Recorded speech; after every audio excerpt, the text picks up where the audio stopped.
नमस्कार दोस्तों, आप सभी का अपनी कहानी चैनल पर स्वागत है। दोस्तों, आज हम इस वीडियो में सुनेंगे कार्तिक मास महात्म्य की कथा अध्याय 7। तो चलिए सुनते हैं। नारद जी ने कहा, हे राजन, कार्तिक मास में व्रत करने वाले के नियमों को मैं आपको संक्षेप में बतलाता हूँ, उसे आप ध्यानपूर्वक सुनिए। व्रती को सब प्रकार के आमिष मतलब मांस, उड़द, राई, कटाई तथा नस्ली वस्तुओं का त्याग कर देना चाहिए। व्रती को दूसरे का अन्न कभी भी ग्रहण नहीं करना चाहिए। किसी से द्वेष व बैर नहीं रखना चाहिए और तीर्थ के अतिरिक्त अन्य कोई भी यात्रा नहीं करनी चाहिए। देवता, वेद, ब्राह्मण, गाय, व्रती, नारी, राजा तथा गुरुजनों की निंदा भी कभी नहीं करनी चाहिए। व्रती को दाल, तिल, पकवान व दान किया हुआ भोजन कभी ग्रहण नहीं करना चाहिए।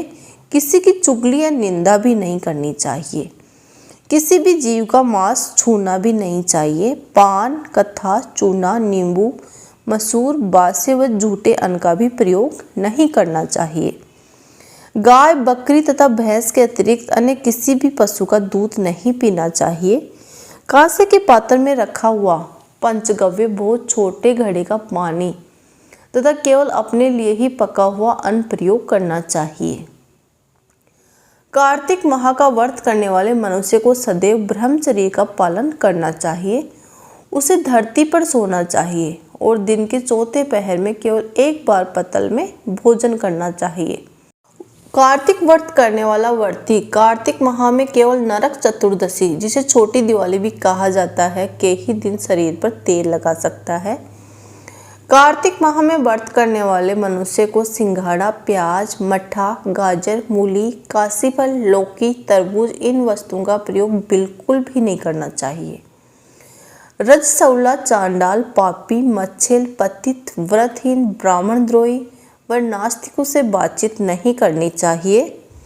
भगवान विष्णु को प्रसन्न करने के लिए अपनी शक्ति के अनुसार चंद्रायण आदि का व्रत भी करना चाहिए और उपयुक्त सभी नियमों का पालन करना चाहिए।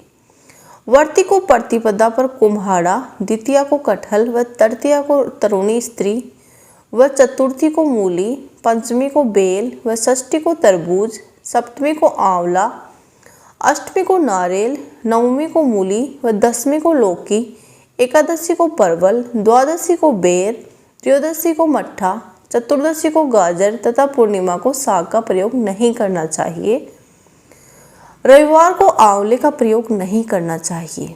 कार्तिक माह में व्रत करने वाला मनुष्य यदि इन शाकों में से किसी भी शाक का सेवन करना चाहे तो पहले ब्राह्मण को देखकर ग्रहण करे। यही विधान माघ माह के व्रत के लिए भी है। देवोत्थानी एकादशी से पहले कही गई विधि के अनुसार नृत्य, जागरण, गायन, वादन आदि करना चाहिए। इसको विधि पूर्वक करने वाले मनुष्य को देखकर यमदूत ऐसे भाग जाते हैं जैसे सिंह की गर्जना से हाथी भाग जाते हैं। कार्तिक माह का व्रत सभी व्रतों में सबसे श्रेष्ठ है। इसके अतिरिक्त जितने भी व्रत यज्ञ हैं वह 1000 की संख्या में किए जाने पर भी इसकी तुलना नहीं कर सकते हैं, क्योंकि यज्ञ करने वाले मनुष्य को सीधा वैकुंठ की प्राप्ति होती है। जिस प्रकार राजा की रक्षा उसके अंगरक्षक करते हैं, उसी प्रकार कार्तिक माह का व्रत करने वाले की रक्षा भगवान विष्णु की आज्ञा से इंद्रादि देवता करते हैं। व्रती मनुष्य जहाँ कहीं भी रहता है वहीं पर उसकी पूजा होती है, उसका यश फैलता है। उसके निवास स्थान पर भूत, पिशाच आदि का कोई लेना देना नहीं होता है।